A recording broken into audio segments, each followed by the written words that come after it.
요한복음 21장 1절에서 14절 말씀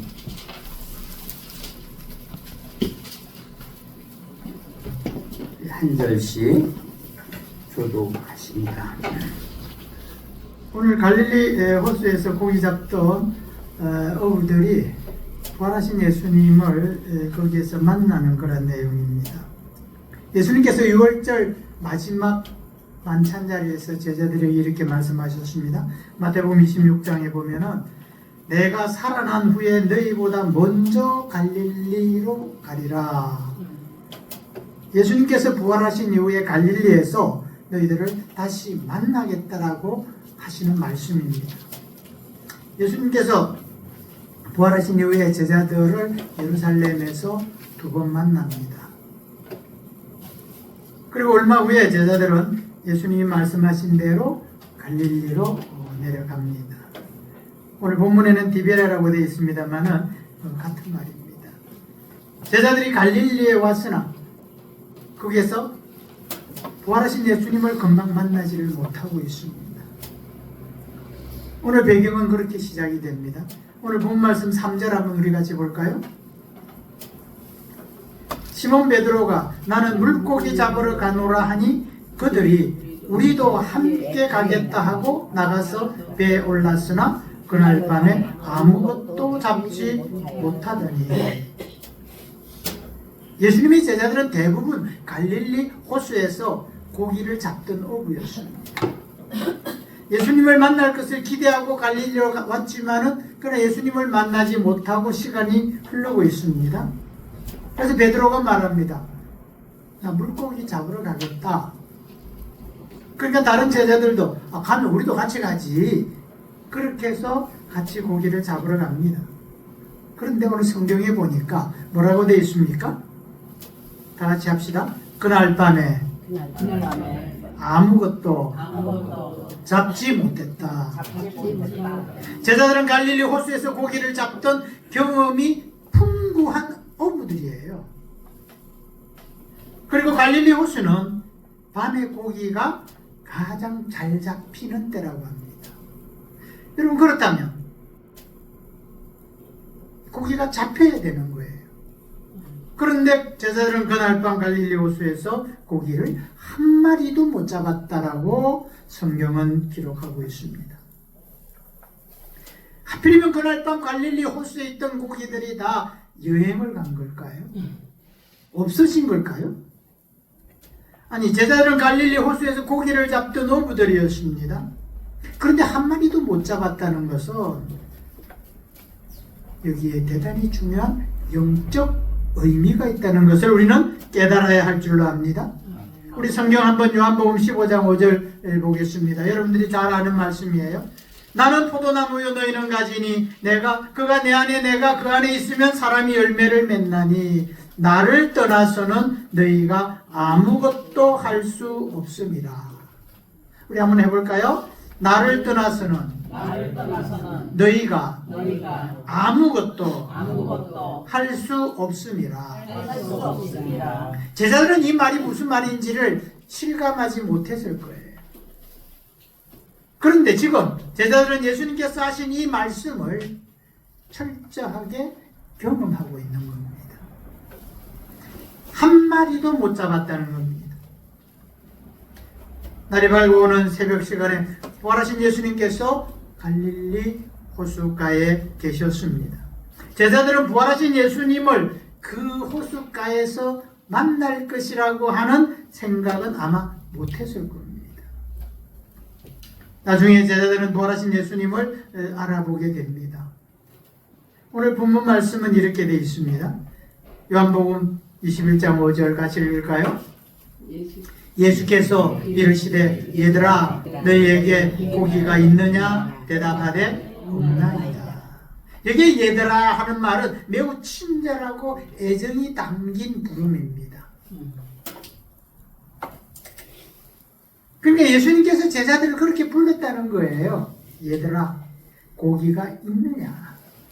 이 고기가 있느냐라고 하는 말의 헬라어의 의미는 부정적인 의미를 담고 있다. 무슨 말이냐 그러면 고기 없지? 이렇게 묻는 겁니다.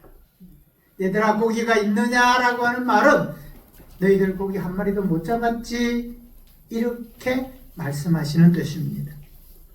예수님께서는 제자들이 물고기를 한 마리도 잡지 못했다는 것을 이미 알고 계신 거예요. 제자들은 얘들아 너희에게 고기가 있느냐라는 이 음성을 들었을 때에 그들은 어떤 권위를 느꼈을 거예요. 우리가 고기를 한 마리도 잡지 못했다는 것을 아는 사람이 지금 우리에게 너희가 고기를 한 마리도 못 잡았지? 라고 말하는 거예요. 제자들은 한 마리도 못 잡았습니다 라고 말할 수밖에 없습니다. 사랑하는 성도 여러분, 우리가 성실하게 열심히 일을 했으나 종종 빈손으로 돌아올 때가 있습니다. 우리가 참으로 정직하게 일했으나 바라는 만큼 성공하지 못할 때도 있습니다. 그렇지 않아요? 그렇더라도 우리는 실망하지 않아도 됩니다. 오늘 성경 6절 말씀을 다 같이 보겠습니다. 시작. 이르시되 그물을 배 오른편에 던지라 그리하면 잡으리라 하시니 이에 던졌더니 물고기가 많아 그물을 들 수 없더라. 이럴 때는 아멘을 해야 됩니다. 아니 이제까지 없었던 고기가 어떻게 그 순간에 생긴 걸까요? 바다는 고기가 자기 마음대로 돌아다니는 것입니다. 제가 낚시를 좋아하는데 오늘 내가 낚시를 해서 고기를 많이 잡은 그 자리에 내일 가서 낚시를 하면 한 마리도 못 잡을 수도 있습니다.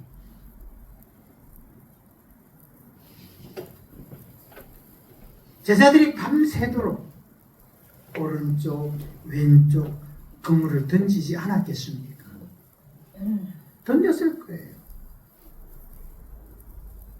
그러기에 제자들이 그렇게 열심히 그물을 밤새도록 던졌지만 잡지 못한 그날 밤, 그리고 새벽에 얘들아 오른쪽으로 던져라 라고 하는 그 말씀, 그래서 많은 물고기를 잡은 것은 하나님께서 역사하셨다라고 말할 수 있습니다.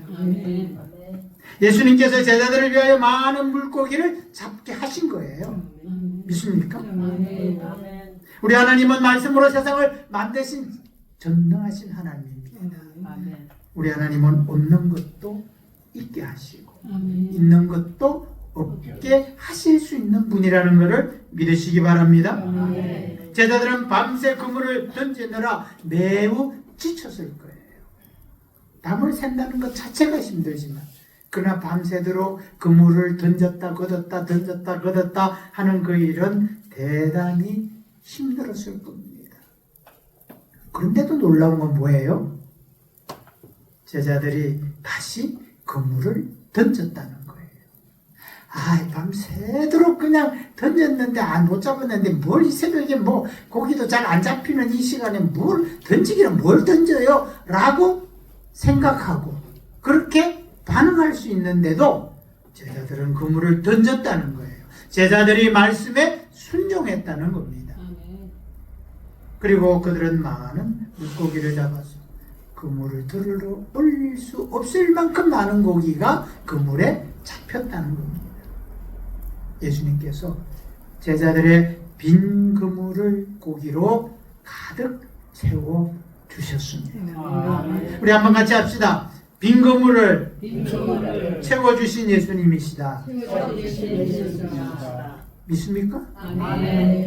꼭 믿느냐고 물어서 아멘 할 게 아니라 빈 그물을 채워주신 예수님이라고 말하면서 우리의 가슴이 맞아, 빈 그물을 채워주신 예수님이다 라고 아멘 할 수 있기를 바랍니다. 우리의 그물에 고기가 한 마리도 없어도 괜찮습니다. 주님의 말씀에 순종할 때에 주님께서 우리를 위하여 놀라운 일을 행하실 것입니다. 우리 주님께서 우리의 빈 그물을 가득 채워 주실 것입니다. 하나님께서는 자기 백성들의 일용할 양식을 주신다고 말씀하셨습니다. 주실 뿐만 아니라 풍성히 주시겠다고 하셨습니다. 우리가 수고해서나 별 소득이 없을 때가 있어요. 우리가 잘 되기를 원하지만 그렇지 않아서 실망할 때도 있어요. 우리가 잘하고 싶지만 그렇게 되지 않아서 마음 아플 때도 있습니다. 그런데 빌립보서 4장 19절 말씀을 믿으시기 바랍니다. 우리 한번 찾아볼까요? 빌립보서 4장 19절 말씀.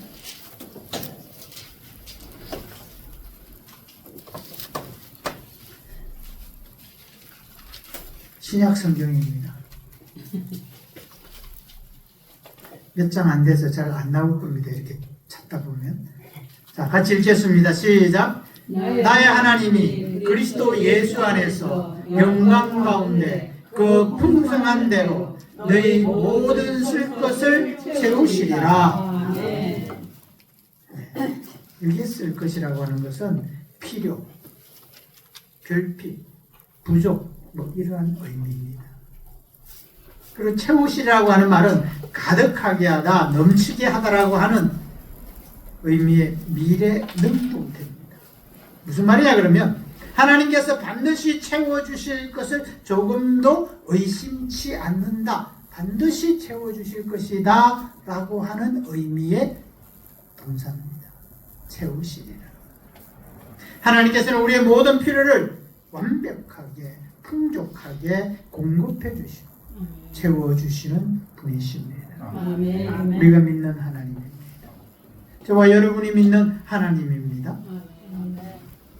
다시 우리 본문 9절로 들어가서 9절로 돌아가서 한번 보겠습니다. 9절 다 같이 읽습니다. 시작. 육지에 올라오니 숯불이 있는데 그 위에 생선이 놓였고 떡도 있더라.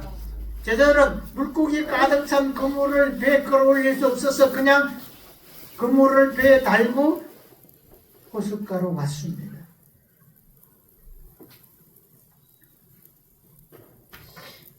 배에서 밤을 새운 제자들이에요. 그들의 옷은 물에 젖어 있었을 거예요. 그들의 몸은 지쳐 있었을 겁니다. 그들의 배는 고팠을 거예요. 밤을 새웠으니. 그런데 호숫가에 나와보니 숯불이 피워져 있습니다. 그리고 그 위에 생선과 떡이 준비되어 있습니다. 예수님께서 제자들을 위하여 숯불을 피우시고 생선과 떡을 준비해 놓으셨다는 것을 우리는 알아야 합니다. 어떻게 준비되었는지는 알 수 없습니다. 중요한 것은 준비되어져 있다는 사실이에요.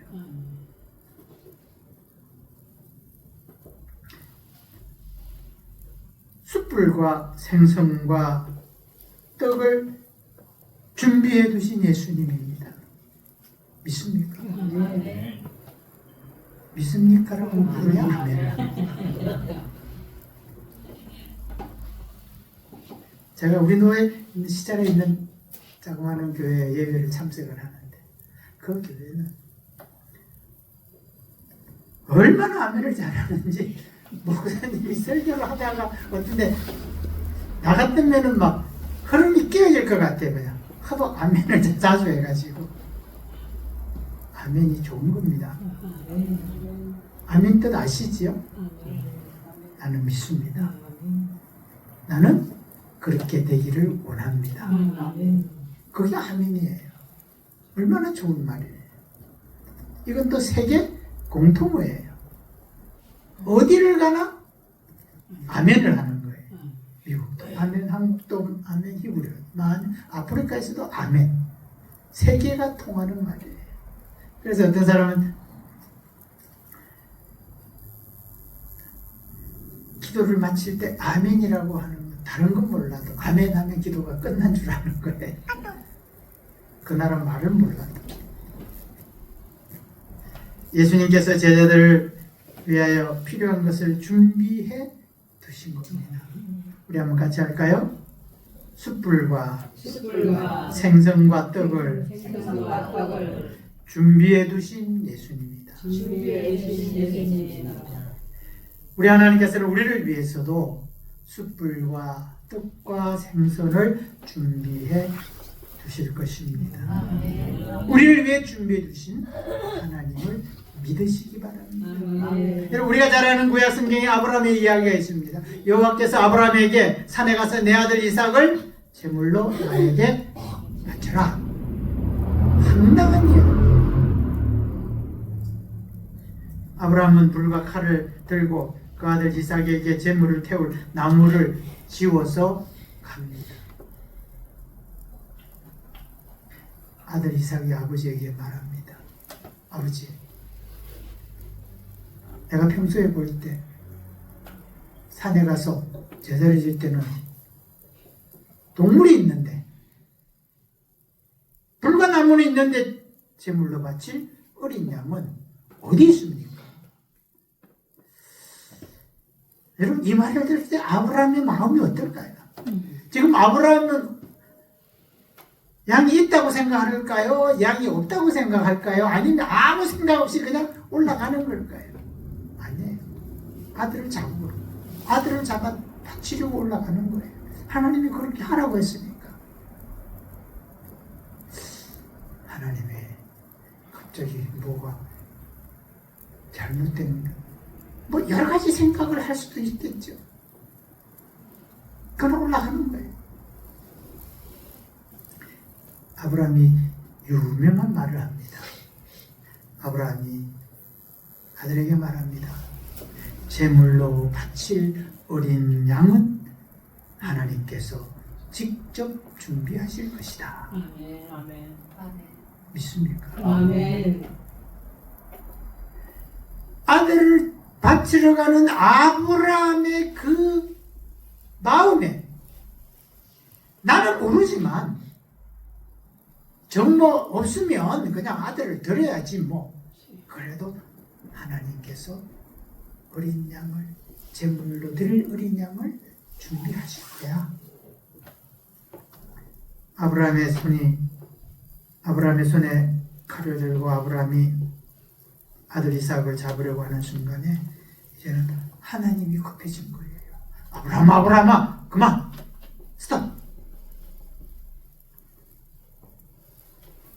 아브라함이 멈추고 주위를 둘러봅니다. 여러분, 수양 한 마리가 숯불에 걸려 있는 겁니다. 아브라함은 그 수양을 가져다가 아들 대신 제물로 드립니다. 그리고 그가 놀라운 선포를 합니다. 창세기 22장 14절에 보면 우리가 잘 아는 말, 아브라함이 그 땅 이름을 여호와 이레라 하였더라. 여러분, 여호와 이레 뜻 아시죠? 여호와께서 준비하시다. 아멘. 준비하시다. 아멘. 여러분, 궁금하지 않아요? 한 가지. 왜 아브라함은 처음부터 수양을 못 봤을까요? 하나님께서 그 순간에 갑자기 하늘에서 수양을 탁 떨어뜨려 주었을까요? 딱 생각했죠. 수양은 처음부터 그곳에 있었을 거예요. 하나님께서 준비해 두셨지만 아브라함이 보지 못한 것 뿐이에요.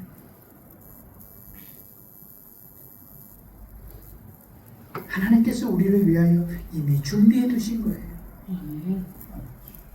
우리가 그것을 보지 못할 뿐이에요. 이 은혜를 오늘 이 시간 우리가 함께 누리고 살아가는 겁니다.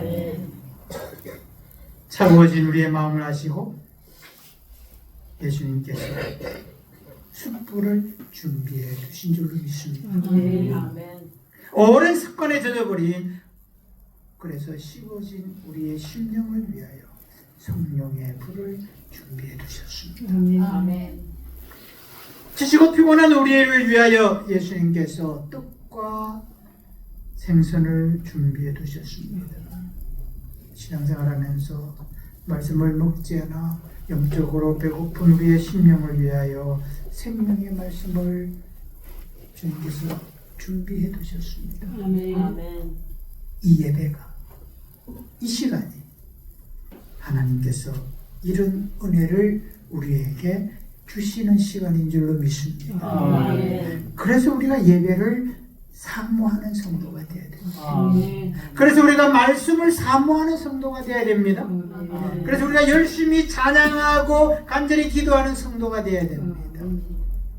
하나님의 은혜를 사모하시기 바랍니다. 아멘. 부어주시는 은혜를 아멘으로 받으시기 바랍니다. 아멘.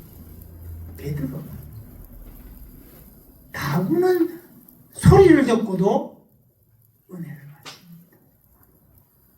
설교가 아니에요.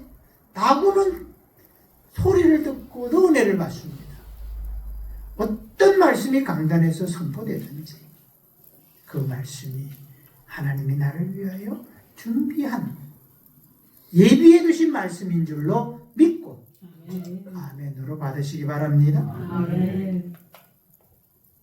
오늘 본 말씀 마지막 부분을 보겠습니다. 12절 13절 말씀 우리 같이 읽습니다. 시작. 예수께서 이르시되 와서 조반을 먹으라 하시니 제자들이 주님이신 줄 아는 고로 당신이 누구냐 감히 묻는 자가 없더라. 예수께서 가셔서 떡을 가져다가 그들에게 주시고 생선도 그와 같이 하시니라. 예수님께서 와라 같이 먹자 말씀하십니다. 떡과 생선을 가져다 제자들에게 주셨다라고 되어 있습니다. 여기 떡과 생선이 있으니까 갖다 먹어라 그 말이 아니라 예수께서 가셔서 가져다가 우리 한번 같이 할까요? 가셔서 가져다가 제자들을 사랑하시는 예수님의 마음을 우리가 느낄 수 있습니다. 준비해 두시고 그리고 준비해 두신 그것을 가져다가 제자들에게 주시는 그 예수. 오늘 우리가 믿는 예수님의 이 모습, 제자들을 향한 예수님의 이 사랑하는 마음을 우리가 깨닫고 그 예수님의 사랑으로 우리가 오늘 여기에까지 왔다는 것을 감사하며 그 은혜에 감격하는 저와 여러분이 되기를 바랍니다. 아멘. 제가 제자교회에서 30년을 목회를 했습니다. 그리고 은퇴를 했는데 물론 뭐 처음에 목회할 때 다 어렵죠. 이렇게 상각이 있었으니까요. 그리고 6년이 지나서 예배당을 건축하고 후임자가 없고 그리고 3월 1일 날 은퇴식을 했습니다. 홍제 예배당에서. 목회하는 동안에 교회 재정이 넉넉지 않아서 은퇴금을 적립할 수가 없었어요. 우리가 예배당을 건축하고 그리고 20년 전에 그 지역이 재건축이 된다라고 하는 말은 있었지만 원래 우리가 하는 바대로 말 나와서 한 20년 지나야 뭐가 좀 된다고 하잖아요. 진행이 늦어서 언제 될지 알 수 없는데 그런데 은퇴가 가까워지니까 그 재건축 사업이 아주 신속하게 진행이 된 거예요. 그래서 은퇴할 시기쯤에 재건축 사업의 허가도 나고 보상 문제도 구체화되고 그래서 교회 보상금을 받게 됐는데 그 교회 보상금이 지금 경기가 대단히 어렵잖아요. 건축 경기가. 건설회사들이 건축을 안 하려고 하잖아요. 몇 년 전만 해도 서로 건설회사들이 재건축을 하려고 할 때는 일이 잘 풀렸는데 어려우니까 안 하려고 하는 거예요. 그러니까 보상이 힘든 거예요. 기적적으로 하나님께서 교회 보상금도 나오게 하시고 그러니까 자연히 은퇴에 대한 준비 없었던 그 모든 것들이 한순간에 다 해결이 된 겁니다. 모든 것을 하나님께서 준비해 두신 것이라 아멘. 믿습니다. 아멘.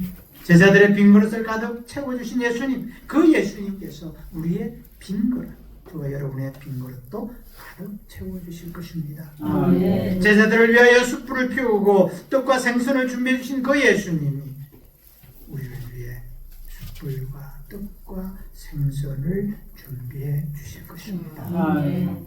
여러분, 갈릴리 호수가에서 제자들이 만났던 예수님이 바로 나와 여러분이 믿는 예수님이에요. 아멘. 그 예수님이 그 예수님이에요.